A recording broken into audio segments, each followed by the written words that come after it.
Hey, what's up? Like, totally time for 90210.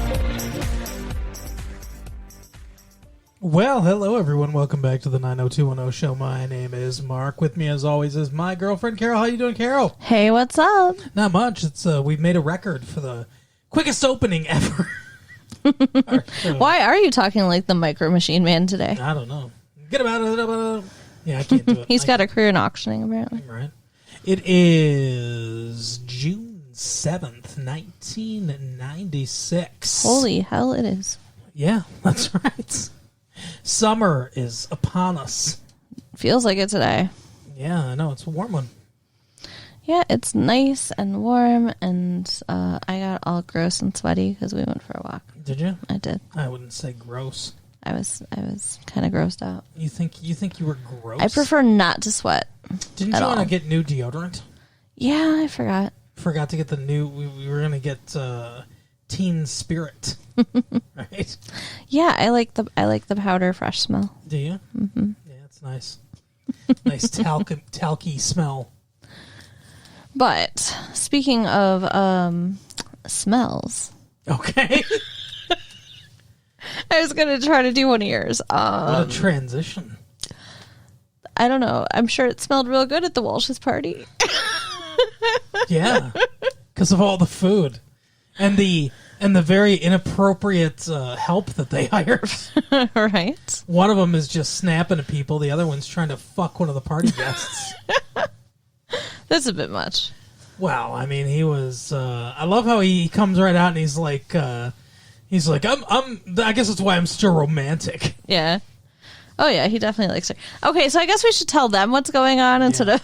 So where do you want to start? To start out with, this episode was 20 years ago today. That's what it's called. Yeah, 20 years ago today. Because it wasn't 20 years ago today. Right. It wasn't 1976. Right, that would be weird. The Walshes had afros and they were grooving to some ABBA. Well, I mean, they were on their wedding, I'm sure, which is what they're celebrating. Well, that is weird. It's their anniversary. Yeah, that's weird. They probably were. Yeah. Probably listening to disco. Can you picture Jim disco dancing? Right. So Jim strikes me as a big, what's his name? I can't think of his name now off the top of my head. Peter Frampton. He strikes me as a big Peter Frampton fan. I don't know who that is. Or because I'm not a grandpa. What's his name? What's Fortunate Son? That guy, Dan Fogarty. No idea. But they're celebrating their wedding anniversary. John Fogarty. And both his parents and Cindy's mother. Dan Fogelberg. Yeah. Go ahead. What in the fuck is going on over there? Like, I feel like I'm by myself. You're just muttering in the corner of men's names. It's as if William Faulkner wrote the script for our episode. It's Stream of Consciousness.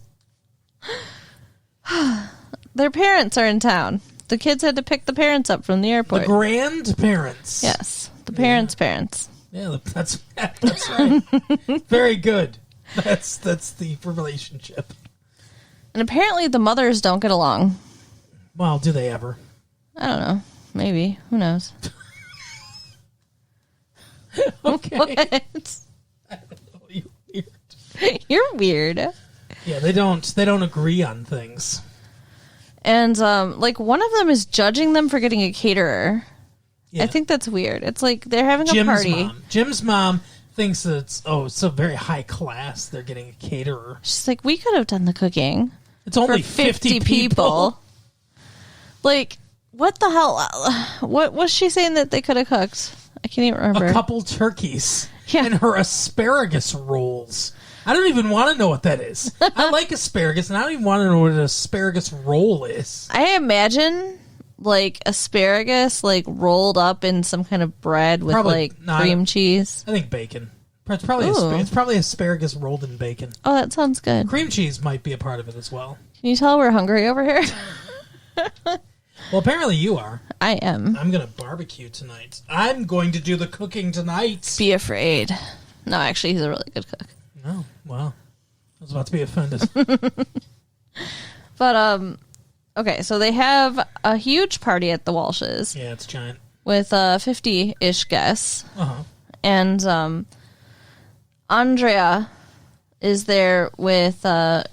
With David, or without her date? With her date. David Rubin. Yeah.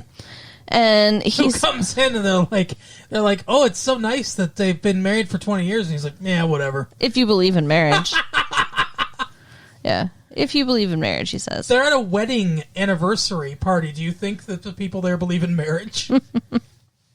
So she was a little disappointed. Like, that really, like, threw her off, and he didn't notice at all. Like, he's not paying any attention.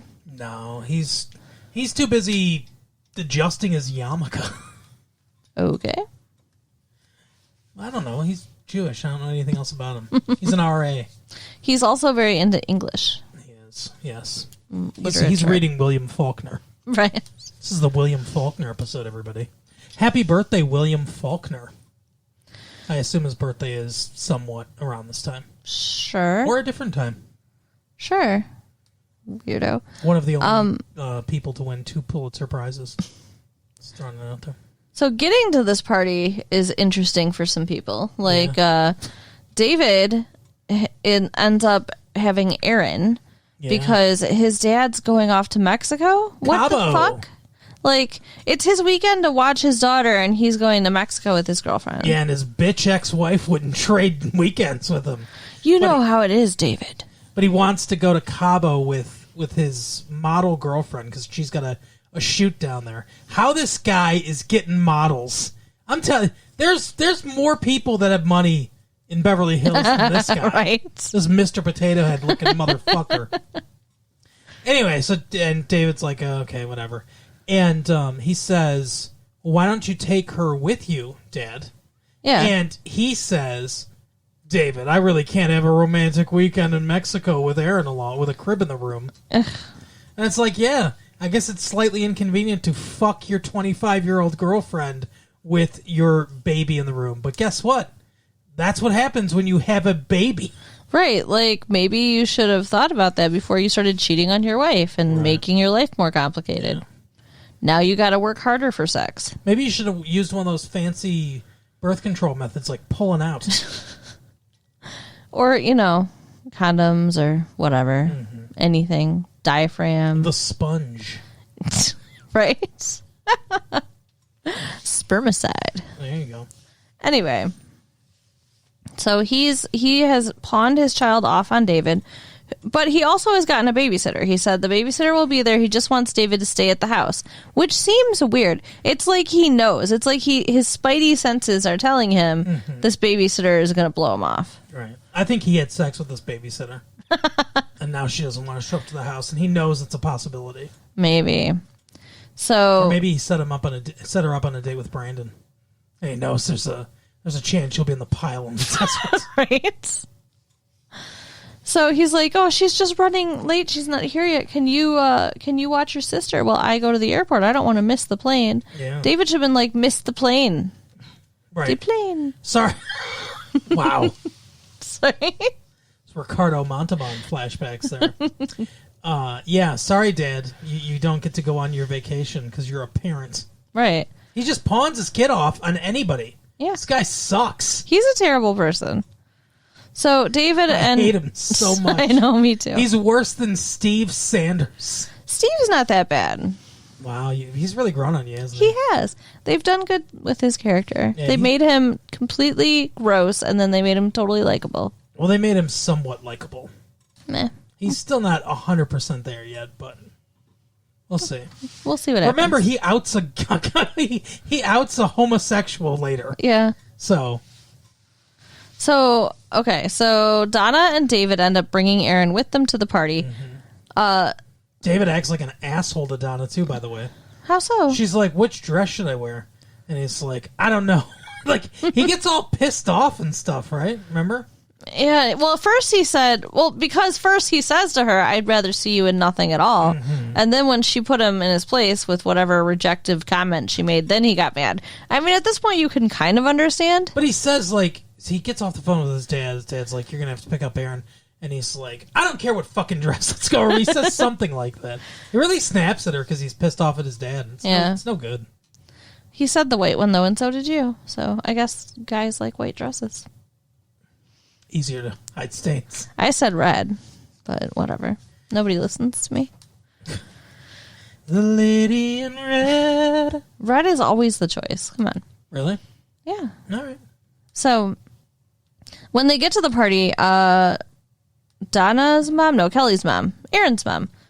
Yes, that's correct.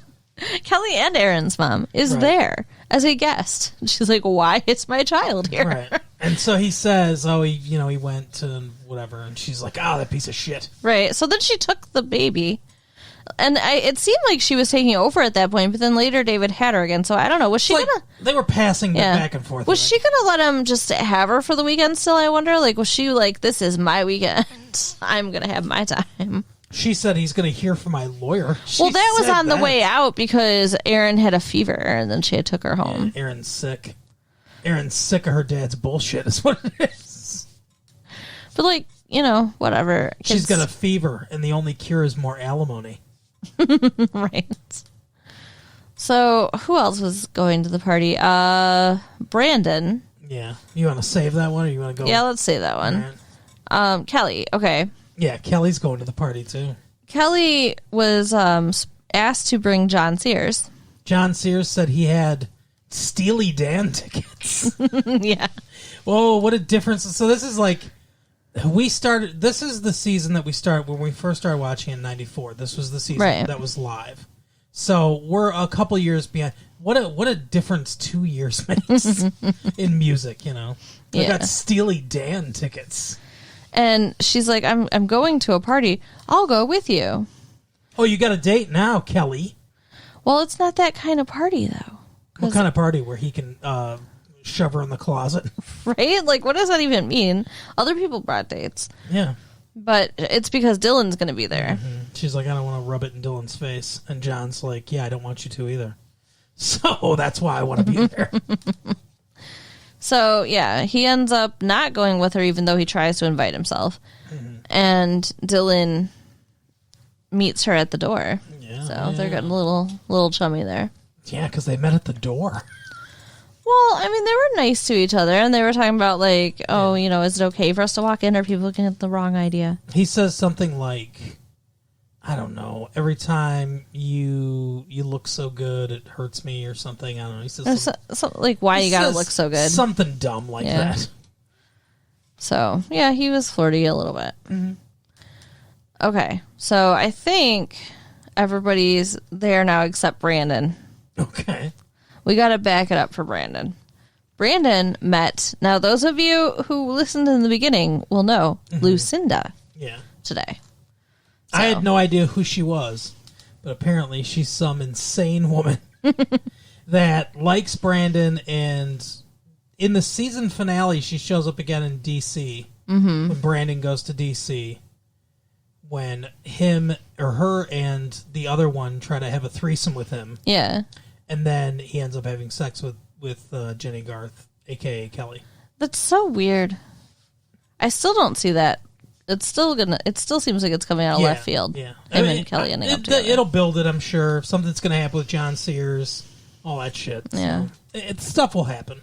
But anyway, so he meets her because he goes to tutor the basketball player whose name I can't remember, in sociology. Every time he's tutoring this dude, they're just playing basketball. Yeah. Like, I never see him tutor him at all. Is he actually teaching him anything, and is he getting paid? Right. And if he is getting paid, is he just getting paid to play basketball? Because that's kind of fucked. He's like, the basketball player's like, why don't you go get a workout, Walsh, you skinny fuck. And so he goes in there and does inclined bench press with 20-pound dumbbells each. Wow, that's a hell of a pump there, Brandon. What are you, a 5-year-old girl? Not everybody is as strong as you, and you shouldn't be a dick about it. 20 pounds. So every guy that's out, I don't know how many guys listen to our show, but any guy that's out there listening knows that 20 pounds is not enough to adequately work the clavicular portion of your chest, which is the upper part of the chest. That's where the incline works the upper part of your chest. Or you can stay flat on the bench and do underhand press, where you you instead of gripping it overhand like that, you grip it underhand, and then you go like that up. You know they can't see you, that right? also works the upper part of your chest. Anyway. 20 pounds is too little. That's all I'm saying. And it's not like I lift super heavy. I'd lift about 90 pounds on each hand. Sick brag. Yeah. Anyway. Yeah. He meets Lucinda, and she invites him for coffee. Well, she asks him to spot her first. Yeah, she's like picking him up so that she can flat bench press 60 pounds, and he's like, "Oh, you can really handle the weight." It's like, yeah, 60 pounds, Brandon. Come on. I know it's 40 more pounds than you're doing, but what is going on? I'm having fun. I'm glad. I'm glad you're having fun. Go ahead. She asks him for coffee. She does. And he says, I'm sorry, I'm tutoring somebody. Can I call you sometime? To which she replies, no, I don't think so. Yeah, that's a red flag, Brandon. Right? Like, why can't he call you? What's going on? Were you not aware of that? There's a crash on the course there, Brandon. It's no good. But, they do run into each other later. And she's drinking coffee. So he sits down to join her. Oh, we're having that coffee now. And she says, why don't you get some coffee? And he's like, the line's too long. She's like, you can have some of mine. They share a cup. Yeah, it's they don't even basically know each making out. They don't even know each other. Brandon has hepatitis C now. Right? So he drinks a coffee, and he's like, oh, it's sweet. And she's like, oh, that's not how you like it. And he goes, I don't like coffee at all. And then she makes some comment about him basically being a child. Which he is. And then finds out he's only 18. And she's 39. She's 27. Yeah, well. She's 28? 27. 27. So she's 9 years older than him. Fuck off. What the audience doesn't know is the 3 minutes that I cut out there of just silence. Come on. I was also counting on my fingers and my toes. Yeah. Oh, goodness. So, yeah, I think she's married. I think I remember that from the future. But I'm pretty sure. From the future? From future episodes that we've already watched in the past. Yeah. Yes. Does that make sense? It's 1996. We started watching this in 94. In the future, we'll talk about it again.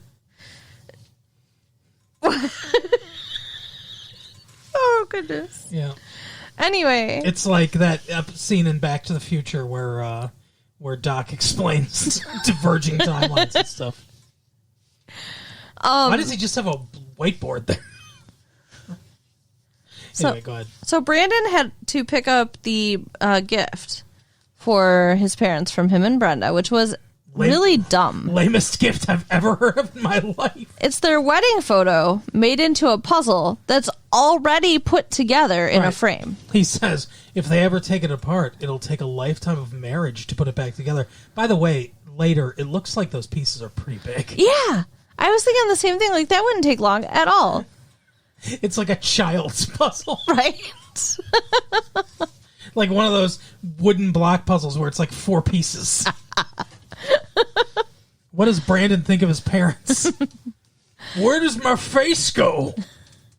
So he stops by Dylan's on the way home and brings it with him. What sense does that even make? I don't know. He says, I don't want my parents to see it before the party. And then he leaves it there, but I guess he didn't mean to leave it there. I don't know why he did. Right. So then he goes back, and Brenda's like, oh, yeah, where's the gift? And he's like, their gift. And she was like, what? And he said, I left it at Dylan's house. I'll have to go back and get it. She's like, I wanted to give it to him before the party guests arrived. Yeah, she was all pissed. I don't know why. First of all, she couldn't have gotten it. But I also don't know why he couldn't have just brought it straight home. Yeah, I don't understand any of it. Dylan is hanging out outside of party stores or whatever the hell they call them. Oh, yeah, I forgot about that. In California. In Michigan here, we call them party stores. I guess they're convenience stores or liquor stores or whatever. Where you can get snacks and alcohol and stuff. Stuff for parties. That's why they call them party stores. You know, guns are great party favors. He didn't buy it in the store, did he? No, but he was hanging outside the store. Yeah, and then another Mr. Potato Head looking fucker. This guy's hair looked like it was scared of his face. Like it was running away. So weird. Just the weirdest male pattern baldness I've ever seen. Yeah. But anyway, he comes out with his giant forehead and says, I have a brain that's 10 times the size of a normal human. And also, I keep guns in the back of my van. So he gets his James Bond gun. The Walther PPK. And, it's a decent gun. Yeah, and like he'd had it on the table when Brandon came over. He hid it underneath a newspaper. Yeah, or Guns and Ammo magazine or something. Right. He hid it under a sign that said, "This is not a gun." And so when Brandon came back to get the giant puzzle, he knocked on the door. Dylan was in the shower. He tried to open the door. It wouldn't open. He goes to the fucking back door. Also won't open. So and guess decides, what he does? Go ahead. No. I'll let you tell it. But I want to take a moment. Everyone out there, guess what he does. What would you do in this situation? Trying to get in the house. It's your friend's house. It's locked. You know, he didn't see the car, so he doesn't know if he's there or not. And he's knocking on the door. Nobody's answering. What would you do? Just take a minute to think. What would you do? Shout it at your tape recorders right now. What would you do? I want to know, what would you do, Mark? Oh, you put me on the spot now. I probably would have just waited. Like, waited outside. Like, if I thought he wasn't there, I would have waited. Maybe went to a payphone, tried to call his house, tried to call him. I don't know. Try to figure out, like, call somebody where he could be. You know, I don't know. Like, does he have a phone in his car? Some of those rich people have he car does. phones. He does have a car phone. So maybe try to call his car phone. Knock longer. I wouldn't have done what he did. No. And I was thinking, like, I probably would have just given up and gone back to the party and been like, hey, sorry, I'll get it whenever Dylan shows up. We'll go back to his house because you know he's invited to the party. Right. But, nah. Brandon breaks the fucking window on the door, like the glass on the door. Yeah. He sees a toolbox next to the door. I don't know why that's just sitting outside. Right. And picks up a socket wrench and says, fuck this guy's house. Right. My friend. Let me just destroy his property. And smashes his window. So he lets himself in. Dylan hears the smash and says, oh, this is my time to shine. And grabs his gun. Because, you know, it's fucking Beverly Hills, major crime capital of the world. Right. And somehow Dylan McKay has been, you know, carjacked and his house is now being broken into. Yeah, all these white people are so scared. So anyway,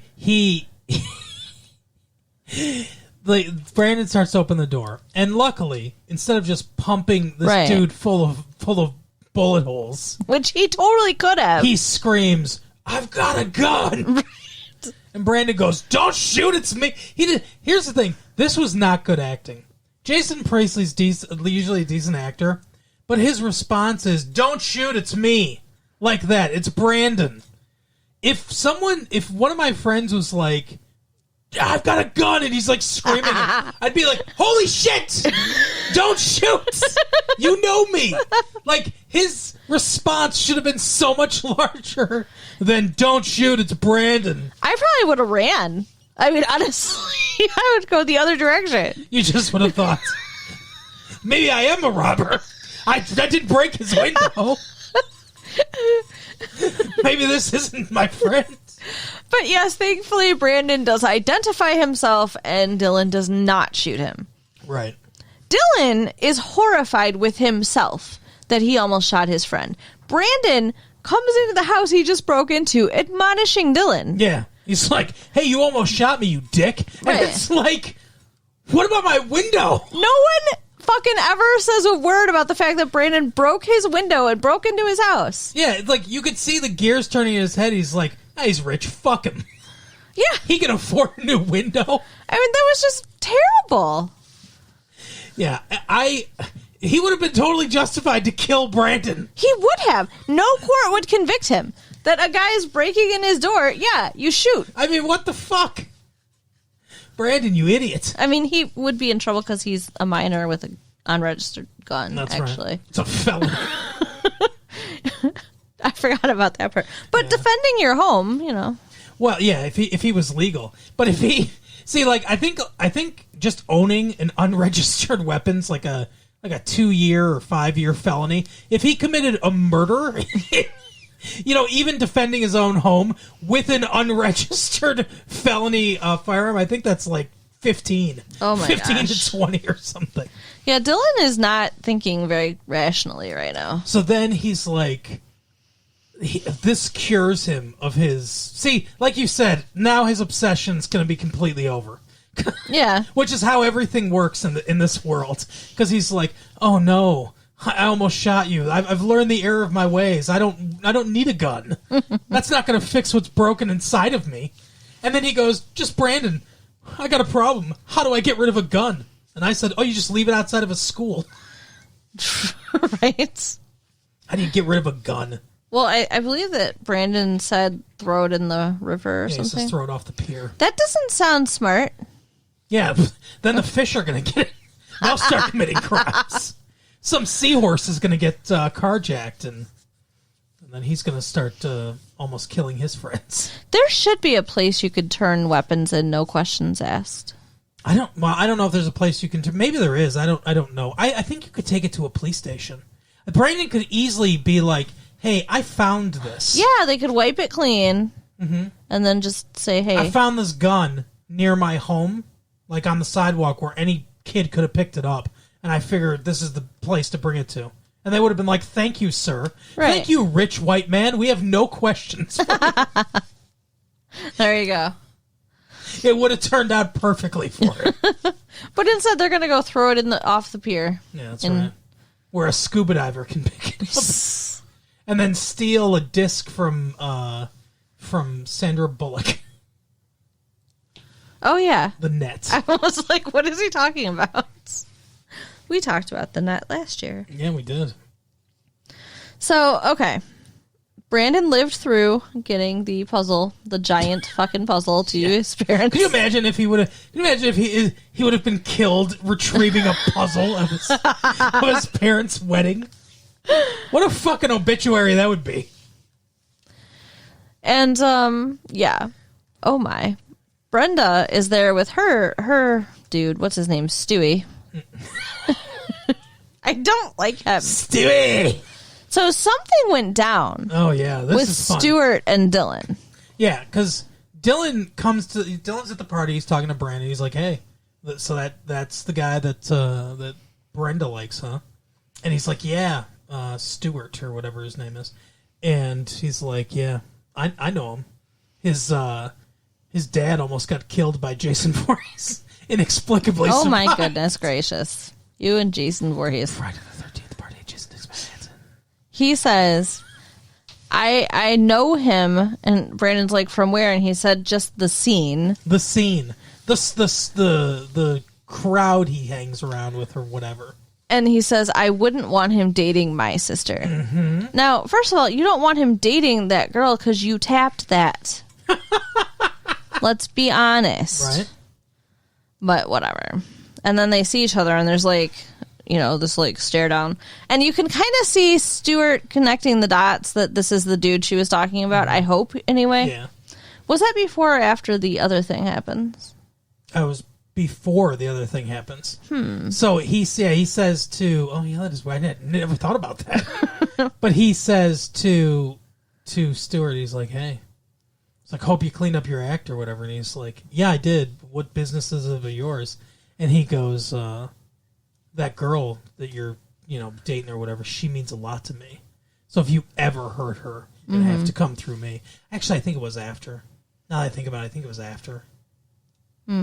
Because they make the announcement. Dylan's like, oh, more serious than you thought there, Brent. Yeah, so Stuart asked Brenda to marry him. And she said yes. They've known each other for 2 weeks. And he gave her the Hope Diamond. Right. It's a fucking huge diamond. All the girls were looking at it, and somebody said, it's got to be at least 3 carats. Yeah. So I guess that's big. I don't know anything about diamonds. All I'm going to say is there was a lot of panties that needed to be washed after that party. Ew. Come on. Ew. All right.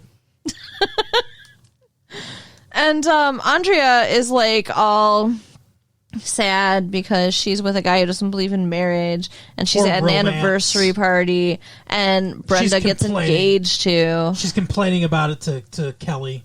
Right. He's more analytical than I am. That is a frightening thing. And she's like, he's got more of a stick up his ass than I do.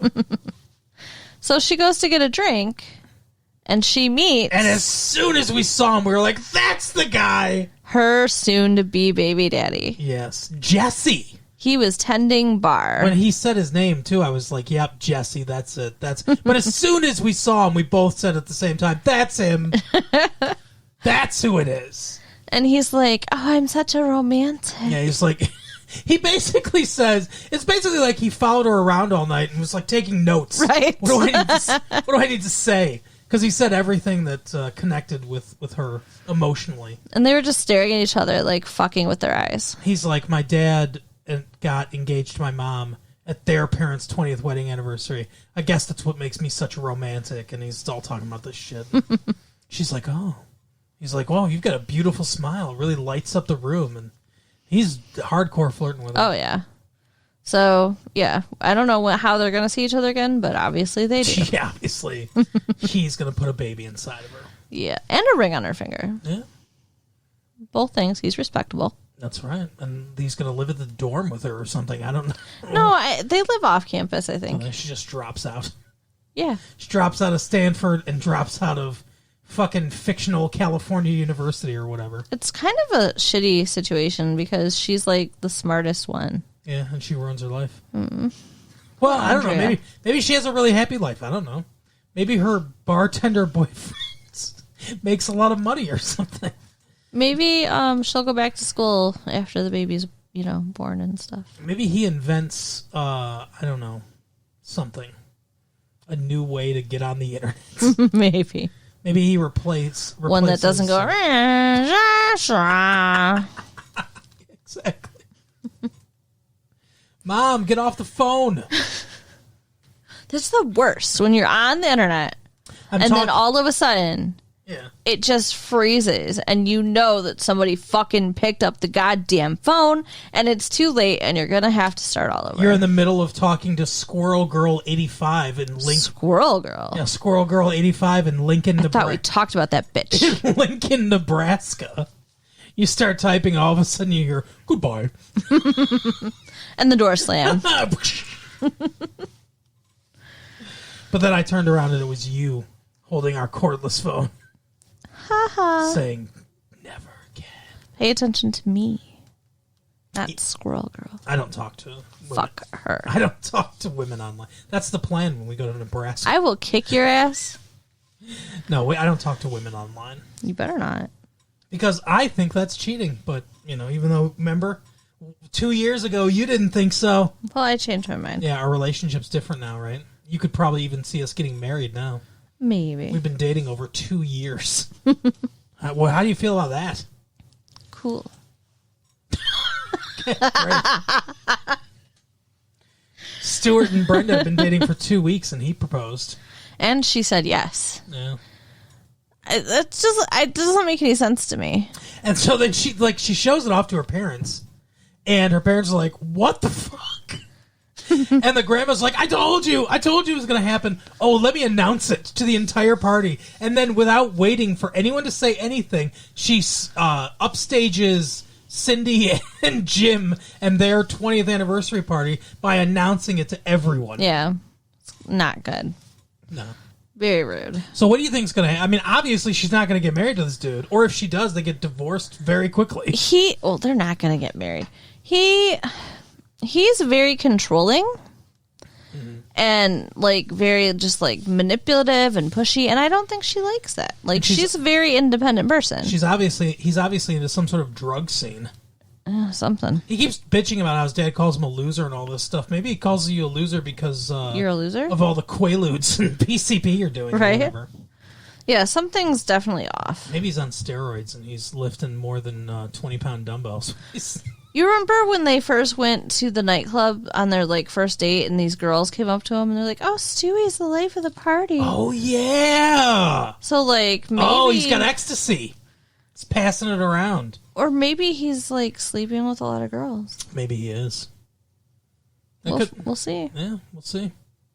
Dylan knows him from The Scene, whatever. Dylan's been in every single scene, you know. Right. Alcoholics, drug abusers, pool sharks, drag racers. Like he just knew that scene too. Right. So weird. Yeah, I don't know. Remember those fucking kids that he was hanging out with in the early days when they thought they were breaking into a hotel room and it was the hotel room where he lived? That was funny. Yeah. Yeah, he doesn't have good friends. He has bad friends. Well, now he's got good friends. Yeah. Now he's got Brandon. And they can high-five each other and then pretend like they're going to rip their brains out or whatever they do. Ew! You know, you don't remember that it's part of the opening now, too, where it might be him and Steve. I don't know. But they go and high-five and then they go, like that. It's almost like a reverse C right to their forehead. I don't understand it. It's very weird. Yeah. But that is the episode. Yeah. I think. Yeah, that's pretty much all that happens. It's a lot. It's a lot that happens. Yeah, a lot. I mean, Andrea is going to get knocked up. Right. And Brenda is engaged. There's a lot on the horizon. I want to know. I want to know how it's all going to play out. I want to know. I mean, it's actually more interesting knowing the end of the season and watching how we're going to get there from here. You ought to know. That's what it's called. Yeah. You ought to know. Right? Yeah. Alanis Morissette. Yes. All right. Anyway, that's the episode for the week. Carol, do your thing. So go ahead and write us at latefee1994 at AOL.com. Mm-hmm. Go to our website, retrolatefee.com. You've got mail. And tell your friends. Yeah, we will see you next time. Bye. Bye.